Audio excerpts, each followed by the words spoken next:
How to manage your relationship during lockdown.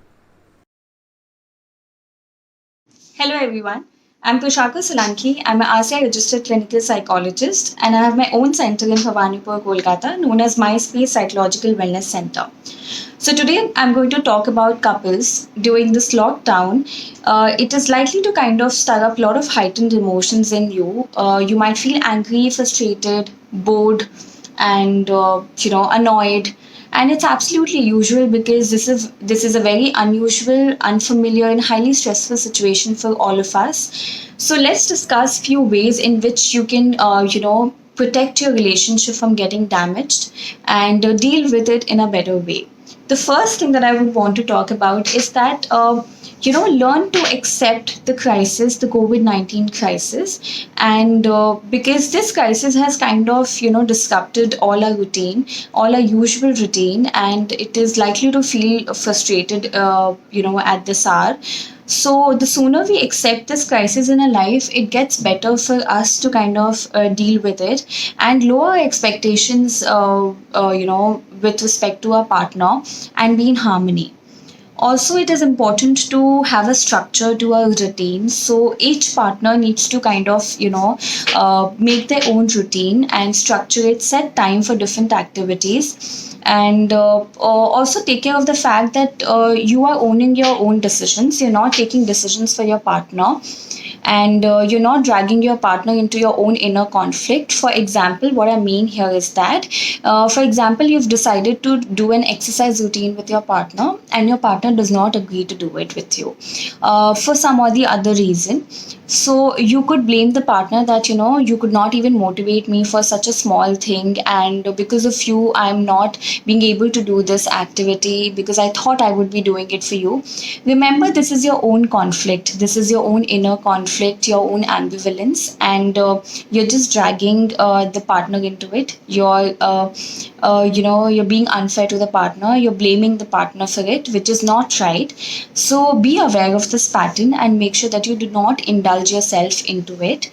Also, if you have children with you, make sure that you do not get into any kind of harsh, conversations with your partner in front of the children. It's very important to kind of create a very safe and protective and acceptable environment for children, because this is as stressful for children as it is for you. So make sure of that. Also, it's important to create separate spaces for each other, like set a time where both your partner and you are in different spaces if you have the luxury to do that. Like if your partner is in the bedroom, you are in the living area.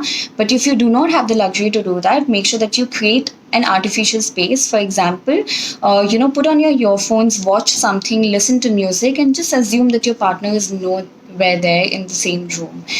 It's very important to do that because it might get very annoying to be with each other 24/7. Also, in this highly stressful situation, it is important to be with each other and accept each other's feelings and emotions and validate them. So, if you feel that your partner is feeling emotional, be there for them and hear them out. Lending them your ears is going to be a great relief for them, because once your partner knows that they're being heard, it brings about a great sense of relief for them. And I think sometimes it's just enough. If your partner is looking for actual solution, you could help them to kind of introspect and reflect on the past adversities and how that was dealt with, and if the similar solutions that were successful in the past could be executed now, and if not, sit together, brainstorm for the new alternative ways, if and come up with the best possible solution in this situation. And with respect to the financial problems, it's important for both the partners to know that this is not the right time to kind of discuss anything with respect to that, because you really can't do anything until this crisis is over. So make sure that you're aware of it, and you acknowledge it and put it on hold until this crisis is over. Make a future financial plan with your partner which is acceptable to both. Okay, it's going to be really helpful for both of you together as a family, as a unit. And next is, despite of the stressful situation, these roller coaster ride of emotions, we need to kind of be aware of the fact that we are being respectful to our partner, we are respecting each other, and all of us are on edge, and it is important to be mindful about that in this situation when most of the things are not under our control. The one thing that is definitely in our control is how we treat each other. Remember to be kind to each other, remember to be respectful towards each other. It is very important.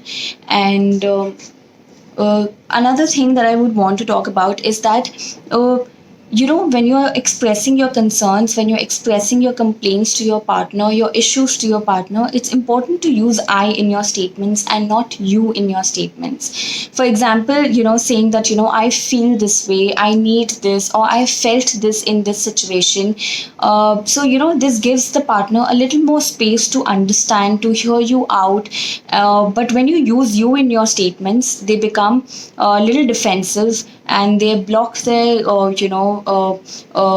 part of comprehending whatever you're saying, and you're just not being heard, so it's not useful at all.